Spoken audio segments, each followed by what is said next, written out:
Hi beautiful people, welcome back to my channel. My name is Dee, welcome if you're new. In today's video, I'd like to discuss why and how we should hold our information sources accountable. So what inspired me to make today's video was when I was trying to keep abreast of the latest news and social events by looking at different news outlets and resources. I started to feel super overwhelmed because I heard all of the different voices and I didn't know to what extent should I believe in any particular voice or sentiment.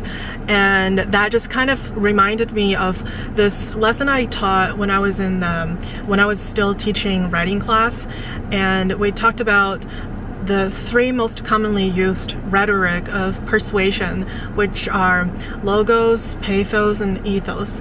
Doesn't necessarily following that order, but those are the three techniques that are super important and well used in today's media and also in today's movie, literature, like in all sorts of outlets.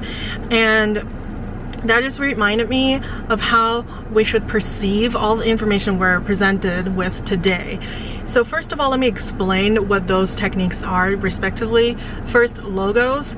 It is something that the writer or composer would use to appeal to their audience or readers' logic. So they would use certain arguments to convince their audience of a certain narrative from a logical perspective. So this types of technique is commonly used in maybe like an argumentative essay or like videos like Ben Shapiro, facts don't care about your feelings. It's kind of like that.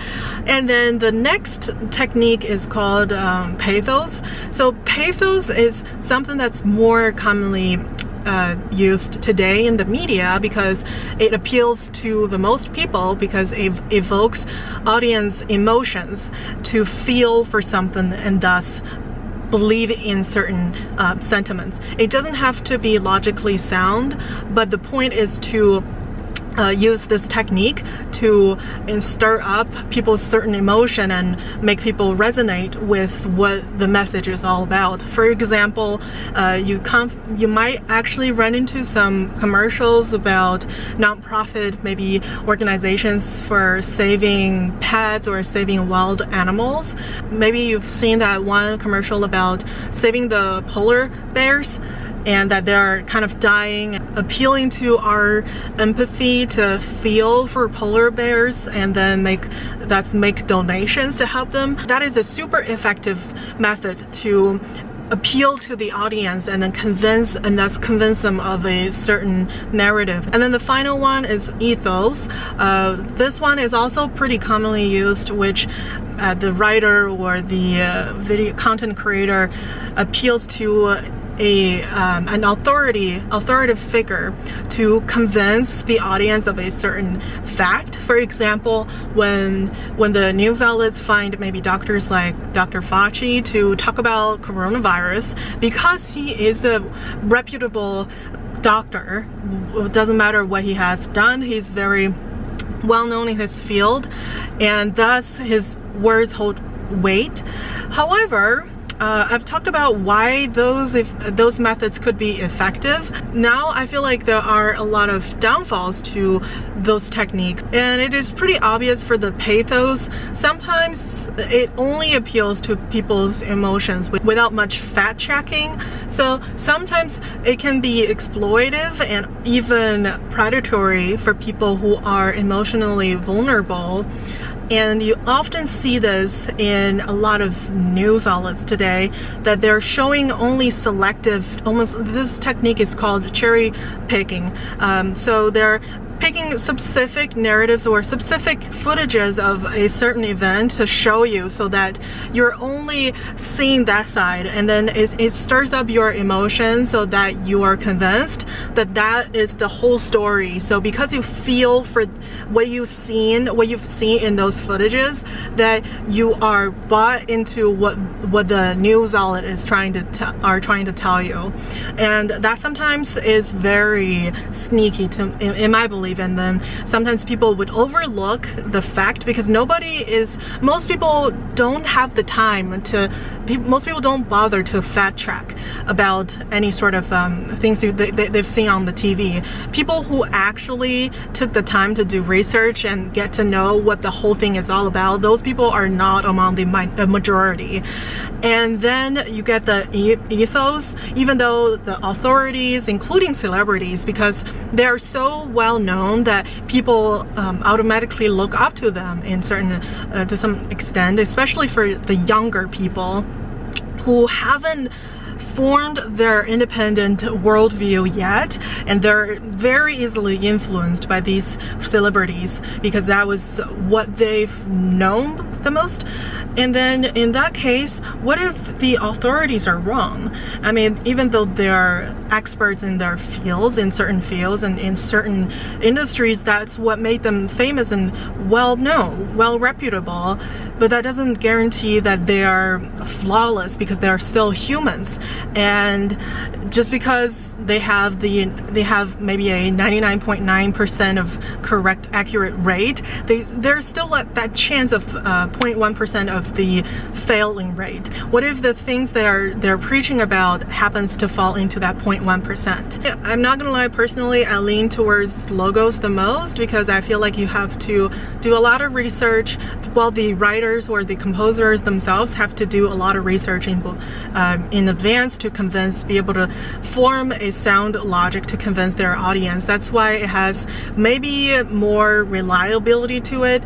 Still, the logic can be refuted. So even though you can make sense of this particular logic, it doesn't necessarily apply to everything. And in that case, there might be some errors to logic as well. So again, there are so many flaws to each of these super commonly used and effective techniques of persuasion, rhetoric of persuasion. That's why we need to really take our time to be cautious, to look into what the media and the information is all about, and then see what their goals, what kind of objectives they're trying to reach in broadcasting these information and these news sources, and then see whether we're falling into their design, and are we actually doing so because it's serving a more productive purpose, or is it simply because it's convenient for them to reach their selfish objectives, which can happen even though there are a lot of really reputable news sources that put out very good content before. It doesn't exclude them from having selfish desire or some sort of agendas behind them. I know I sound a little bit like a conspiracy theorist, but what I want to achieve here is to remind you that it's so easy for us to be exploited today by the media, by all the media outlets and any sort of information that we can get our hands on. And because of that, we need to be even more careful and cautious consumers of information sources. That's why you want to make sure that the points they're trying to make has a logical underpinning. It's not just for them to stir up people's emotions to fulfill what kind of goals they're trying to achieve. Look up the authority figures and their expertise, whether they're really knowledgeable, like actually genuinely knowledgeable on the topics they discuss, and whether they have a pretty solid history in what he has to say or what she has to say, so that their credibility is sound enough for you to actually take what they said seriously. And then finally, with logos, try to think about how you can refute those logics, how you can argue with that, and whether their logics are really sound or not, whether they're using biased evidence to support their arguments or not, and then see if you should take their logic seriously as well. So that's all I have to say for this video. And then if you would like to have any output on this topic, feel free to leave a comment below, and I can't wait to see what you have to say and then have some great conversations with you. All right, thank you for watching. I'll see you in the next video soon. Bye.